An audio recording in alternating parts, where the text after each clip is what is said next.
Hey guys, it's Mr. Durell back with you again at Tempelhof Airport in Berlin. Still here, still enjoying this incredible park, and that's what it's become, a park. I'm standing on a runway, legit a runway.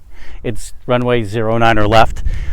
There were two air runways just like this at Tempelhof. This one actually dates to the Second World War. This was an improved, repaired airfield after the war. It was filled in with many feet of bricks. In some places, the broken bricks under this airfield right here, this runway, is about 9 feet deep of nothing but broken bricks. Well, where did the broken bricks come from? They came from the buildings that were completely destroyed in downtown Berlin from the war.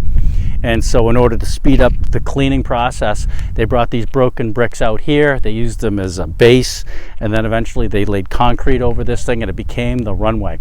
And this runway is actually historic, and that's why I'm here, obviously, because there's a historical connection to this runway. And this is one of the runways that was where the Berlin airlift took place. And if you can imagine, along this runway, there was a plane landing here every 90 seconds, delivering everything you can imagine for life to be lived. Food, fuel, flour, you name it. Everything came off these planes. Again, this is a direct reaction to the Soviets cutting off the city of West Berlin from any sort of means of transportation, rails, roads, anything. So when the Soviets cut off West Berlin, the Allies came up with the Berlin airlift. They came up with this idea in 2 days. General Lucius Clay came up with this plan in 2 days and had it operational, much to the aggravation of Joe Stalin. Joe Stalin thought this would be the perfect way to starve the West Berliners out of it, and in the end, just the opposite happened. The Allies in 15 months broke the blockade, and the rest is history. But again, this is an incredibly important place. And Operation Vittles, obviously the larger operation to help supply West Berlin, goes down as a triumph of unbelievable proportion. But one of the other stories that doesn't get talked about much is Operation Little Vittles. And Operation Little Vittles is when pilots, American Allied pilots, would drop candies out of the windows of their airplanes for the children of Berlin. You know, these poor innocent kids who got caught up into this war. They didn't start the war, they didn't fight in the war, but they were victims of the war. And there were literally tens of thousands of orphans and kids without homes. You know, Berlin had been destroyed. And these kids were in a horrible way. Americans really, because they're humanitarian by nature, really wanted to try helping out. And Gail Halverson, one of the American pilots, came up with the idea at first of actually dropping Hershey bars and chewing gum tied with little parachutes from handkerchiefs out of the window of his transport plane. He actually got to meet some of the children, and he told them that, you know, when I come over and I'm going to drop some candy, I'll make my plane do this. It'll wiggle back and forth.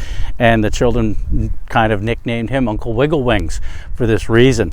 And when Uncle Wiggle Wings would come over and he would shift his plane back and forth, he would push the candy out the windows, and the kids below would gratefully accept it. In any event, Halverson actually got in trouble from his commanding officer, who actually said, "Don't do that anymore." And word got back a few days later that the children of Berlin, and more importantly the residents of Berlin, were so grateful that the Americans were doing something so small and seemingly insignificant, but to the Berliners this is a big deal. It showed that compassion and showed that Americans truly wanted to help rebuild their city and save it from the Soviets that they feared so much. And so Halverson was ordered, continue dropping those Hershey bars, continue dropping that Wrigley's gum. And he actually encouraged other pilots to do it too. And so it wasn't uncommon to have pilots dropping off candy to the kids of Berlin who would be standing all around this airport. And today there's literally thousands of Berliners still alive who probably received chocolate or gum or some other bit of candy from an American pilot coming out of the skies here and landing here at this field. It's hard to imagine. Now, unfortunately, we did lose Uncle Wiggle Wings in the spring of 2022. He died in his home in Arizona. I believe he was 102 years old when he passed away. But even in his old age, he enjoyed coming back to Berlin and meeting people that he had thrown candy to so many years ago. And today, the city of Berlin remembers Gail Halverson very, very fondly. A true humanitarian, and a true patriot, and a true hero for people, and somebody to look up to. So, in memory of Captain Halverson, I'm now going to fly my plane down runway 09er, left. Thanks, guys. We'll talk to you later.